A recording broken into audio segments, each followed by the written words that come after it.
Je vous prie de vous asseoir.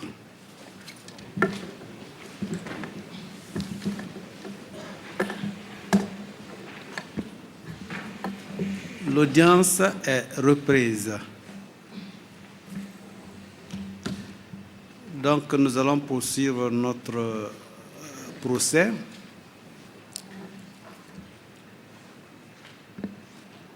J'appelle M. Hissène Habré au prétoire.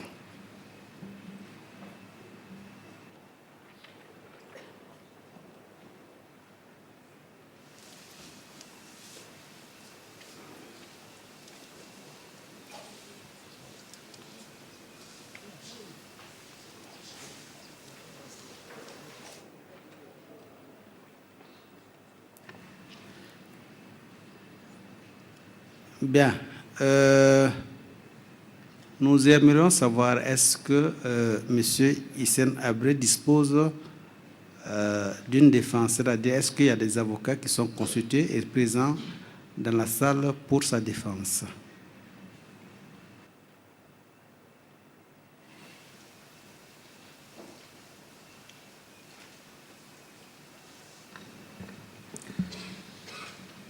Nous n'en voyons pas du tout. Donc,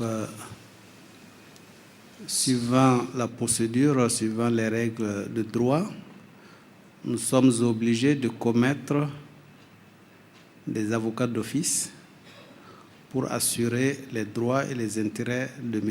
Hissène Habré.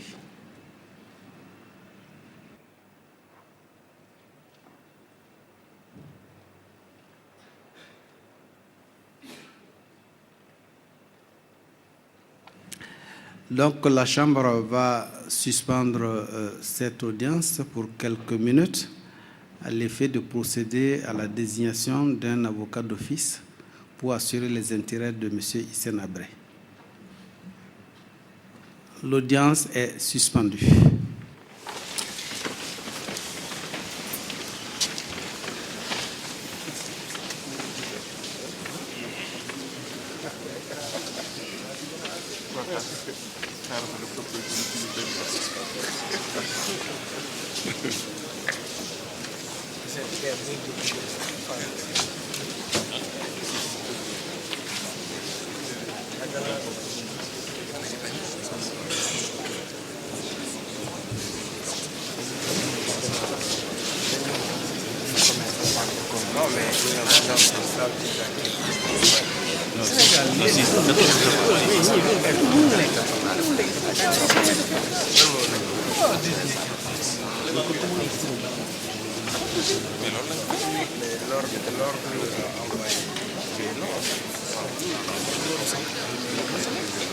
Et lui s'il dit que je ne doute pas. On va le...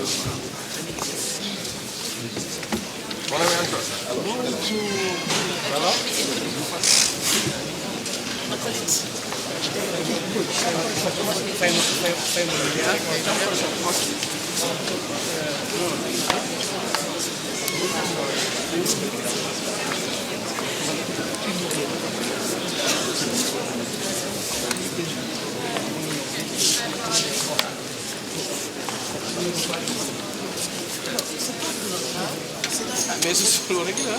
Président, ça va? Comment ça va? Ça va?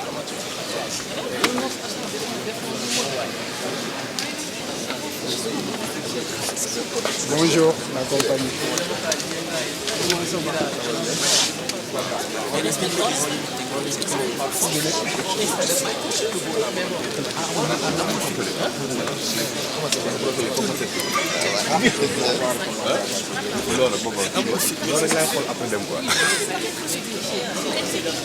Il demande à nous voir, on va le voir à ça.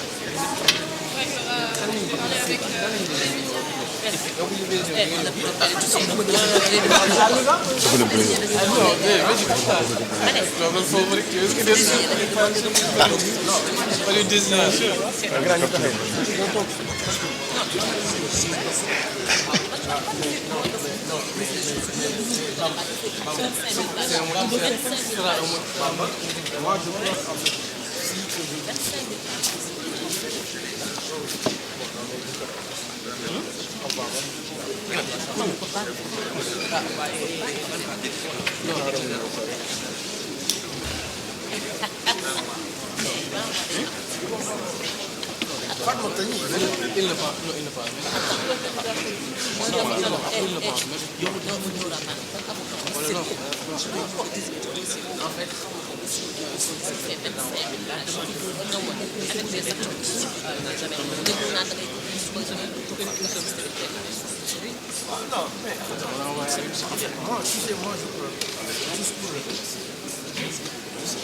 Tu fais le figurant, quoi. C'est pas l'avocat de la semaine. Non, moi.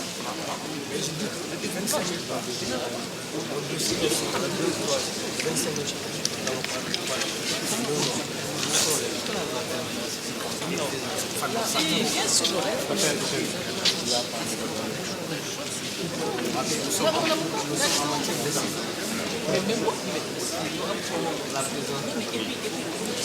Comme chose de vie, tu n'en as pas. L'avocat ne dira pas.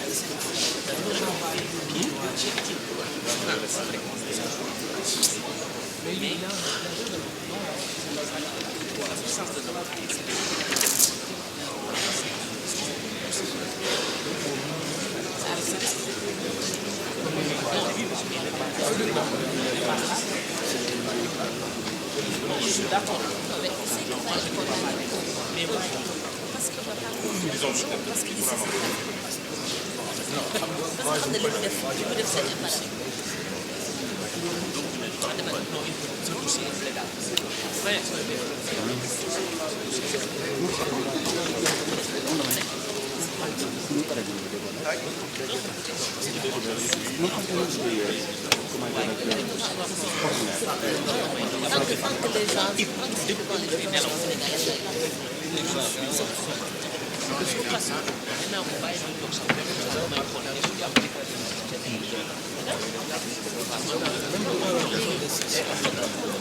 Maintenant, quand les gens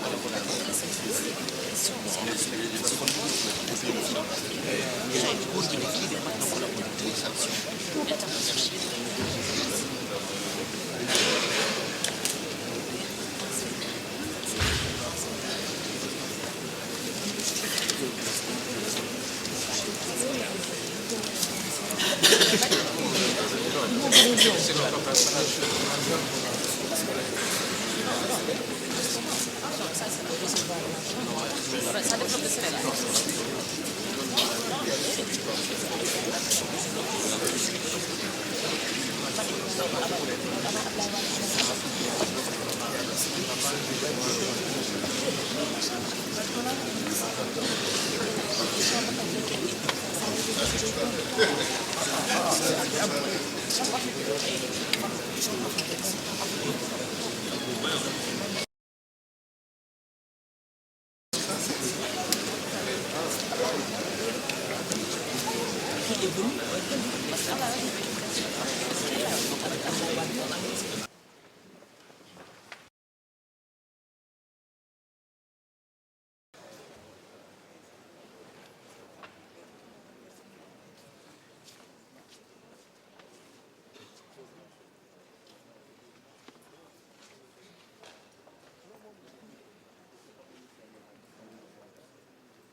m'étonnerait qu'on n'ait pas fait une refus parce que c'est comment tu peux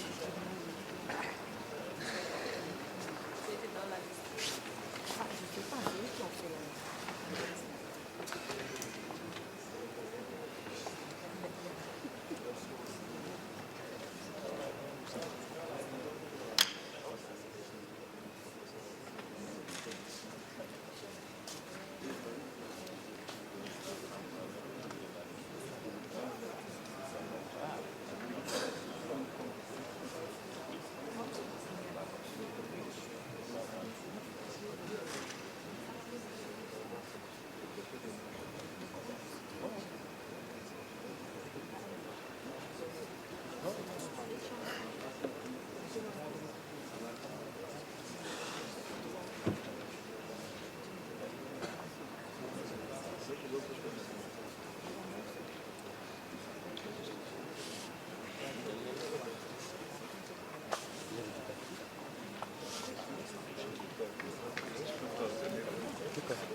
J'ai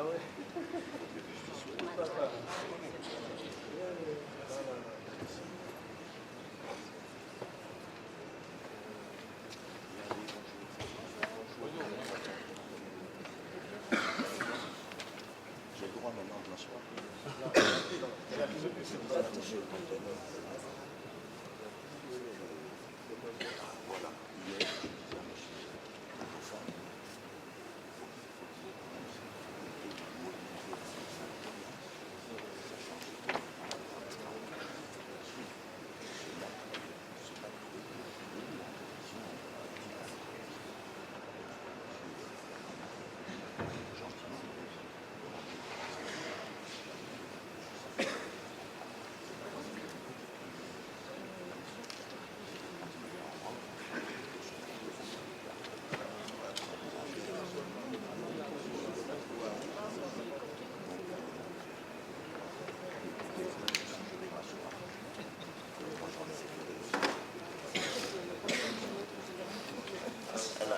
comment vas-tu? Sherazade, ça va?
La Chambre.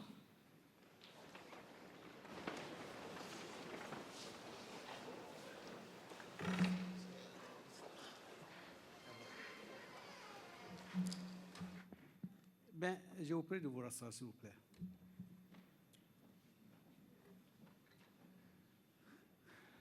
L'audience est reprise.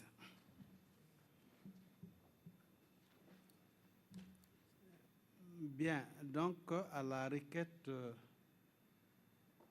des avocats qui viennent d'être commis d'office, à l'effet qu'un délai les soit imparti, la Chambre a arbitré un délai de 45 jours à compter de ce jour, que nous avons estimé raisonnable afin de leur permettre de s'approprier l'entièreté du dossier. Un délai de 45 jours, de sorte que la reprise de procès serait située à la date du 7 septembre. Oui, maître. Je vous remercie, Monsieur le Président.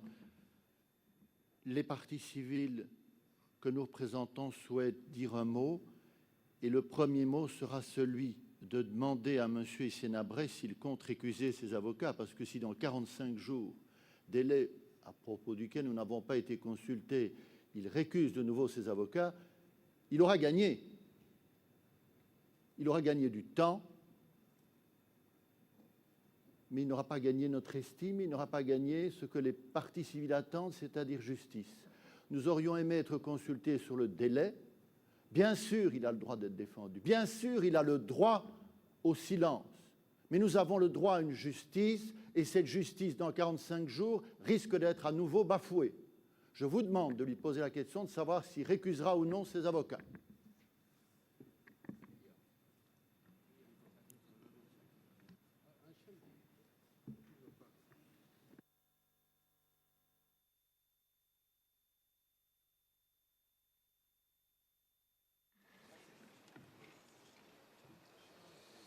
Monsieur le Président,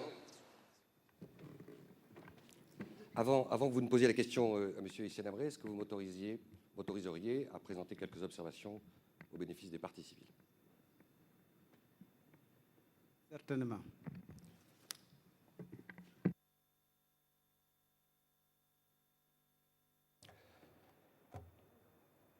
C'est avec une grande émotion que je prends la parole aujourd'hui devant vous.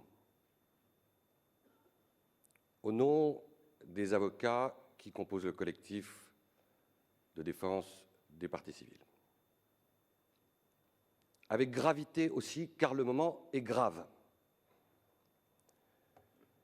Vous avez pris une décision que nous ne déplorons pas, mais qu'évidemment nous regrettons profondément.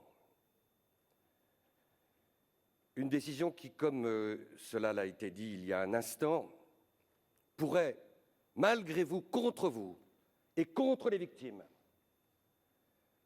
faire le jeu de la tentative annoncée déjà depuis plusieurs mois de M. Hissène Habré, de ses porte-paroles de corridors et de couloirs, de saboter, paralyser, asphyxier une justice dont il ne veut pas, tant il redoute le verdict qui le menace, tant il redoute que le chez-lui provisoire, qui est la prison de Dakar, devienne sa demeure éternelle. L'heure est donc grave. Et je voudrais requérir de votre attention quelques minutes. Nous savions que ce procès allait s'inaugurer après la cérémonie d'hier, pleine de dignité, de hauteur de vue dans les prises de parole de chacun. Nous savons que ce procès allait démarrer dans le vacarme. Le minuscule et misérable petit vacarme qu'Hissène Habré a essayé d'attiser, d'activer, pour essayer de faire croire à l'humanité tout entière qu'il était victime ici d'ignobles violences. Petit coup monté, qui n'a échappé à personne, sauf à ceux qui veulent encore croire qu'il serait aujourd'hui la victime, alors que les victimes et la dignité sont ici, du côté de la barre. Nous savions aussi, vous saviez comme nous, qu'Hissène Habré, en empruntant ce système de défense, qui consiste à accréditer l'idée qu'il s'agirait d'une défense de rupture, parjure, plagiat, usurpation, il faut le dire ici, il faut que tout le monde l'entende. Hissène Habré viole la défense de rupture, lui crache dessus. La défense de rupture, c'était celle des tirailleurs sénégalais qui, lorsqu'ils ont demandé une solde qui leur a été refusée par la France, ont craché sur leurs juges parce qu'ils savaient que les juges seraient les assistants du bourreau. La défense de rupture, c'est celle des Algériens nationalistes qui, face aux juges français, commis pour commettre l'infamie, se levaient en chantant parce qu'ils n'avaient pas d'autre réponse que la réponse de la dignité à opposer à des juges dont ils savaient qu'ils étaient l'auxiliaire de la balle qui allait les frapper. La défense de rupture, enfin, c'est celle de tous les nationalistes africains qui se sont levés avec courage, eux, les véritables combattants de la liberté et de la dignité, face à des juges à la solde des bourreaux, du colonialisme judiciaire et autres. C'est la voie du courage, c'est la révolte ultime d'un homme qui sait que tout est joué. Or, si Hissène Habré usurpe aujourd'hui la défense de rupture, c'est parce qu'il veut essayer de maquiller ce qui est sa seule défense, la défense de la puissance et la défense de la lâcheté, la défense de la désertion face au regard des victimes. Car cet homme si courageux, qu'il a humilié son peuple, s'obstine à ne pas rencontrer le regard de ceux-ci qui aimeraient bien chercher leur regard, parce qu'il sait que s'il croise le regard de Salouman et des autres, il sera obligé de baisser ses yeux. Cette défense, Monsieur le Président, messieurs de la Cour, est une défense qui tente et qui essaie de prendre en otage ce procès. Cette défense, elle signe l'appartenance d'Hissène Habré, et je ne veux pas être trop long, mais il faut quand même le dire au nom des parties civiles, et c'est une lourde tâche pour moi. Elle signe l'appartenance d'Hissène Habré à ce petit club très fermé, à cette confrérie de frères en barbarie, de frères de sang, de frères qui s'obstinent à humilier leur peuple au lieu d'en faire un ami, qui en font un adversaire, ces frères de sang, ces frères en barbarie. Pinochet, Milosevic, Karadzic, quel est le point commun entre tous ces hommes? Quel est le point commun? Vous le savez. C'est de cracher sur les juges, c'est de cracher sur les victimes, c'est de discréditer le tribunal, c'est de dire que le procès est illégitime, c'est de faire plaider ses avocats dans les couloirs et les corridors pour que le procès se fasse ici, à l'extérieur de la salle, et non pas, comme il aurait dû l'être, là, à la barre. Alors je termine dans quelques instants. Je ne veux pas abuser de votre temps. Je ne veux pas abuser de votre temps. Il y a quand même une véritable difficulté qui a été soulevée fort opportunément par notre ami Georges-Henri Bouthier. La probabilité est très forte qu'Hissène Habré, dans 45 jours, nous dise, comme un crachat,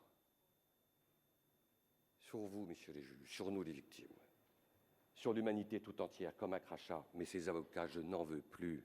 Ils ne me conviennent pas. J'en veux d'autres, ou je n'en veux plus du tout. Et ces 45 jours auront été perdus pour tout le monde. Une perte sèche, une perte qui va occasionner aussi d'autres pertes, d'autres inconvénients, d'autres difficultés lourdes, irréparables. La justice doit s'exprimer. Si j'avais eu l'occasion de le dire, et je le dis maintenant, et je pense, et j'espère qu'il n'est pas trop tard. Et ça sera ma dernière observation. Ce qui est la carte ADN de la défense d'Hissène Habré, c'est le mépris et le cynisme. Ce cynisme qui a été le bras armé de tous ces forfaits et qui se prolonge aujourd'hui. Et ce cynisme peut aller jusqu'à vous dire, les yeux, dans 45 jours, merci de m'avoir accordé ce délai, mais il ne m'a servi à rien. De quoi la justice aura-t-elle l'air? Qu'allons-nous dire aux victimes? Quelle explication allons-nous pouvoir donner? Il faut bien peser votre décision, parce que les avocats que vous avez comme aide d'office, si valeureux soient-ils, si respectables soient-ils, si vaillants soient-ils, vont-ils être consultés par Hissène Habré? Hissène Habré va-t-il leur donner les instructions? Vous pensez véritablement qu'Hissène Habré va leur dire « Allez-y, travaillez le dossier, fouillez, aidez-moi à construire une défense de qualité, structurée, je veux discuter de ceci ou de cela », mais il n'a cessé de dire l'inverse depuis des mois et des mois. Comment imaginer qu'il va organiser une défense alors qu'il n'a cessé de dire que vous étiez totalement illégitime? Comment imaginer qu'à son instant, il va s'organiser pour batailler contre les témoins et les victimes et les représentants ici que nous avons l'honneur de défendre, si véritablement à ce point-là, il se moque autant de votre cour? Et nous en appelons avec gravité et solennité, j'en appelle avec gravité et solennité, à votre conscience de juge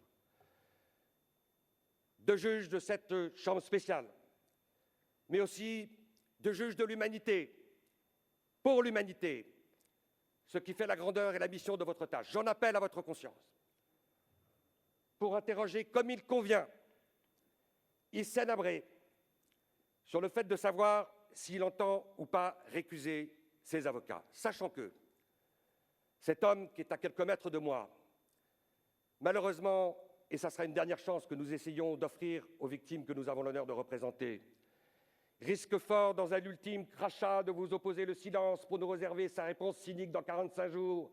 Merci pour ces 45 jours, j'ai pu me reposer dans ma cellule, mais mes avocats, je n'en veux plus, je n'en veux pas. Alors attention, la décision est lourde aujourd'hui. la probabilité est très forte que les avocats que vous avez commis d'office ne soient pas des avocats actifs, c'est-à-dire des mandataires actifs d'un homme qui cherche à se défendre, mais des avocats exigés par le droit national et le droit international, c'est-à-dire des avocats nécessaires pour que l'image et la représentation de la justice soient celles d'une justice où les droits de la défense, y compris contre l'accusé lui-même, sont organisés. Donc des avocats qui sont plus des avocats nécessaires pour que la justice soit respectée, respectable, que pour respecter l'accusé lui-même, car l'accusé lui-même, il l'a dit avec force, il n'en veut pas, il n'en voudra pas, il n'en veut plus. Donc nous regrettons ce délai de 45 jours. Il nous semble extrêmement risqué, extrêmement dangereux. Je le dis avec un infini respect, l'infini respect que nous devons tous à la Cour. Nous le trouvons périlleux et je m'en remets de façon définitive à votre conscience et à votre volonté, le cas échéant, d'essayer d'obtenir de l'accusé, s'il le peut et s'il le veut, mais toutes les raisons d'être sceptique sont là, d'obtenir un peu d'informations pour éviter que ce procès ne soit pas totalement pris en otage par l'accusé. Merci. Nous vous remercions, maître. Je crois que le parquet souhaitait prendre également la parole. Je vous remercie, Monsieur le Président. Je partage le souci des parties civiles, tout en notant avec vous que depuis le début de la procédure, Hissène Habré a adopté donc une ligne de défense. En dehors même de son silence, c'est la négation même de la Chambre qu'il a adoptée.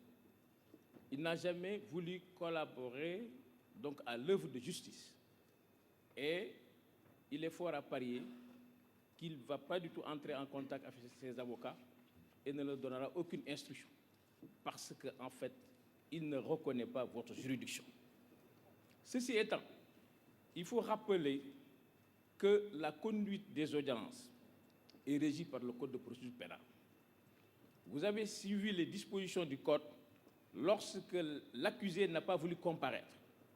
Donc, vous avez pris une ordonnance pour le contraindre à comparaître. Ces avocats, qu'il s'est lui-même choisi, donc, ont pris le parti de ne pas entrer dans la salle ni porter leur robe pour le défendre. Alors qu'au regard des dispositions de l'article 273 du Code de procédure pénale, il est prévu qu'à l'audience, la présence d'un défenseur auprès de l'accusé est obligatoire. Aucun acte, aucun interrogatoire ne peut être fait hors la présence d'un avocat. Et l'article 273 continue en disant si le défenseur choisi ou désigné ne se présente pas, le président en commet un autre d'office. Maintenant, on ne peut pas demander à Habré de donner son point de vue. Vous avez pris sur vous de lui commettre un avocat d'office. Commission d'office ne veut pas dire commission après concertation. Le juge a pris sur lui, en usant de son impérium, de prendre la décision de lui désigner un avocat. Il ne lui appartient pas de récuser qui que ce soit. Il n'en a même pas la possibilité. Il a pris à ses risques et périls le soin de ne pas répondre à vos questions et le soin de dire à ses avocats, qui s'est lui-même désigné, de ne pas entrer dans la salle. En aucun moment, il ne pourra élever ici le fait que ses avocats ne peuvent pas le défendre. Aux avocats aussi qui ont été désignés d'office, je leur dis que n'espérez pas de lui qu'il collabore avec vous. Vous êtes désigné par le tribunal parce que vous avez le droit de défendre l'intérêt et la justice. L'intérêt de la justice aujourd'hui commande que des avocats puissent être désignés pour défendre les intérêts d'un accusé.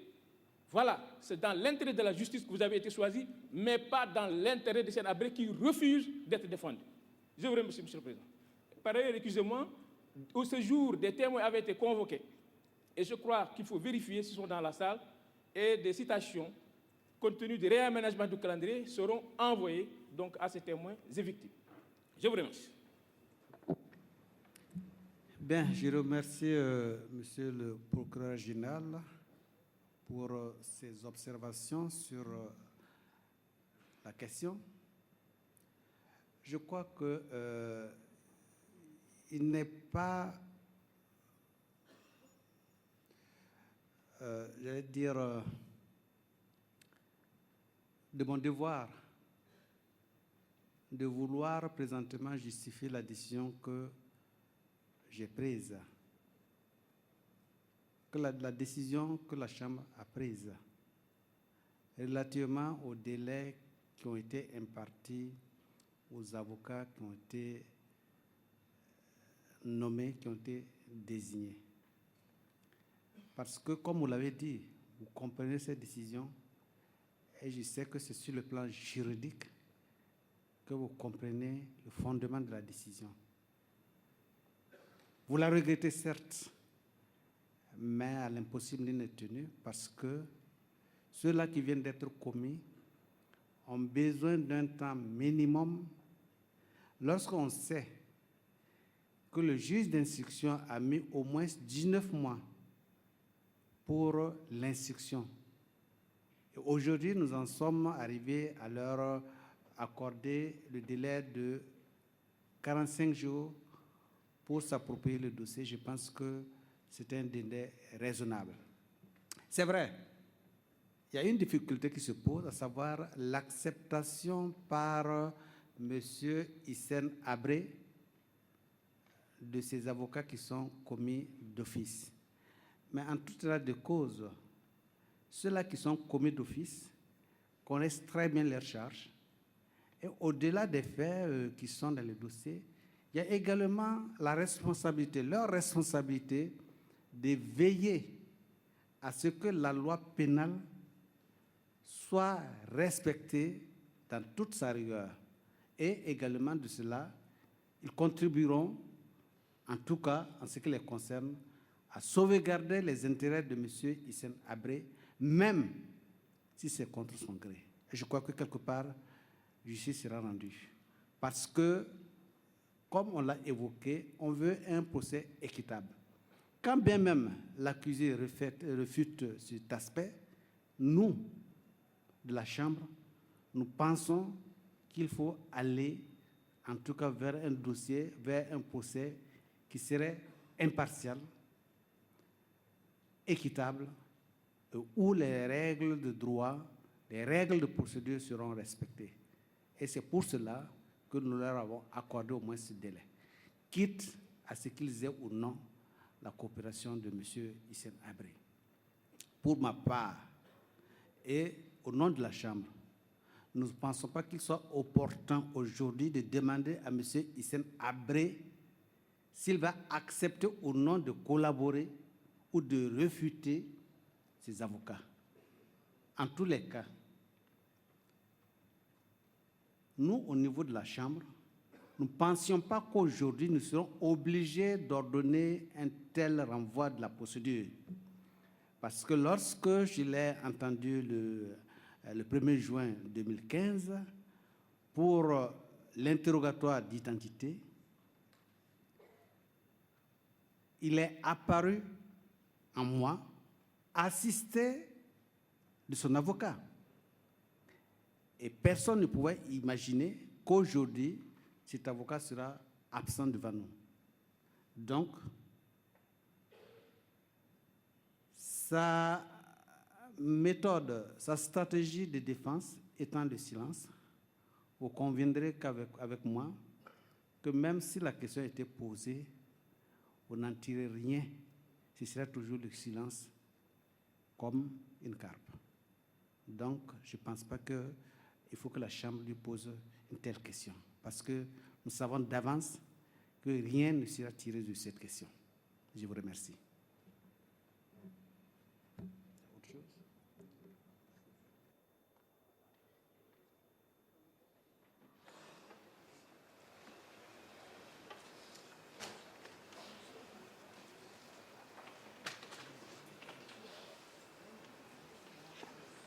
Bien,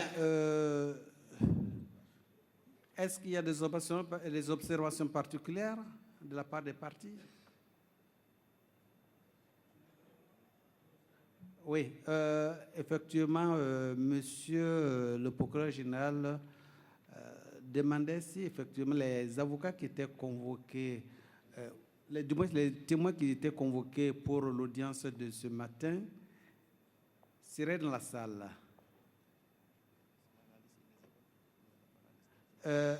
Monsieur le procureur général, est-ce que vous pouvez posséder, comment dirais-je, l'appel des noms de ces témoins? Peut-être éventuellement cela pourra... Oui, j'ai les copies des exploits merci. qui ont été délivrés. Il s'agit de Monsieur Omar Sangaré.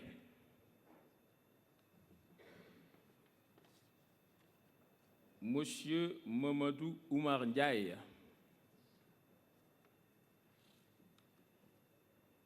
Monsieur Mamadou Ndiaye Sow.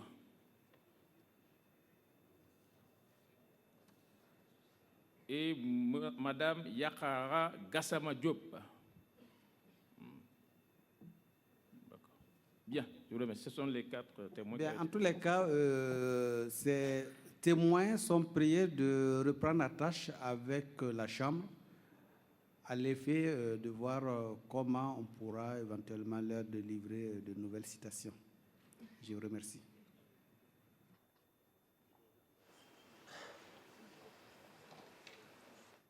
Bien, donc l'audience est levée.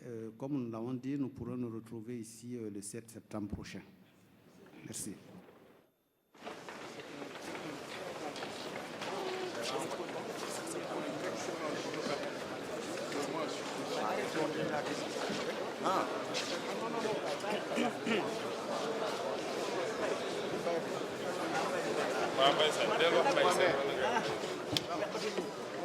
Allez, du courage.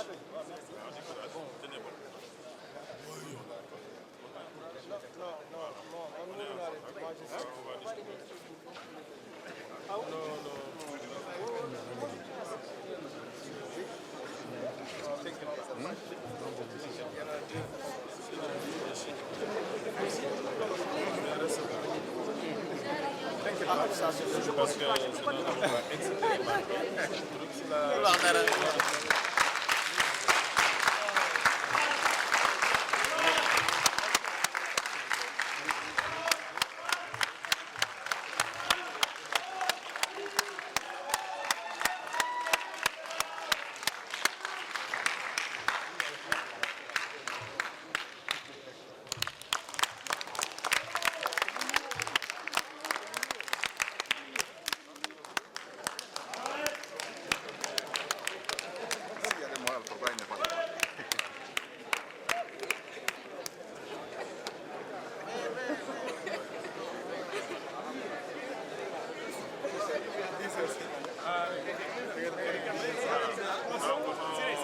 On garde le contact. Voilà, et on travaille.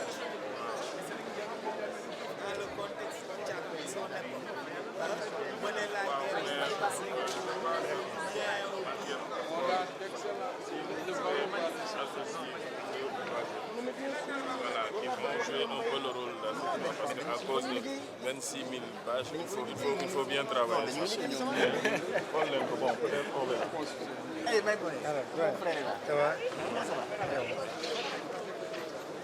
Mbaye, Anna Mbaye, il y a le responsable du collectif de l'avocat le plus ancien, moi Mbaye Sen. Mbaye Sen, il est là, il est là.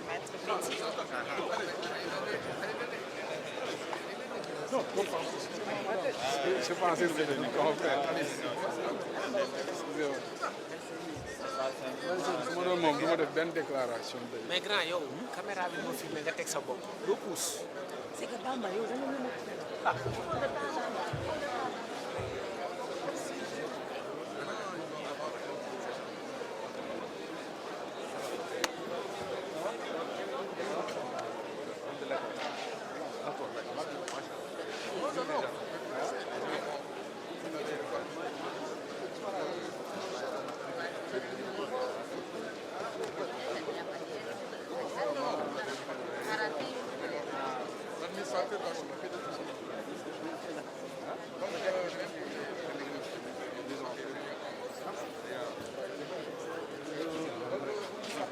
Ça va?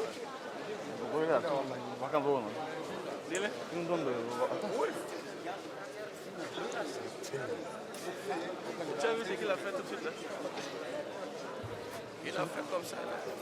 Victoire. Tu sais, après dans ces... Excusez-moi. Il garde toujours. C'est vieux-là. Comment ça va? C'est un cassette. Tu vois, comme l'intervention de maître William. Bon, 45 jours après, il va faire les choses.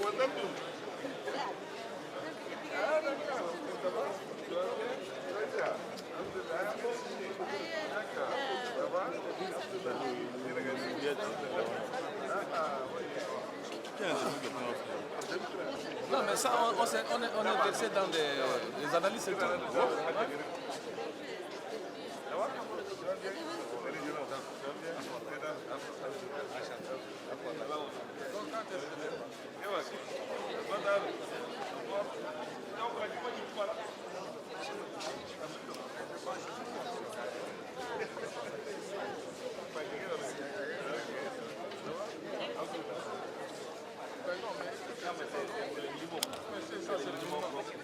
Nous, on a eu 2 ans. Moi, j'ai dit qu'on a commis de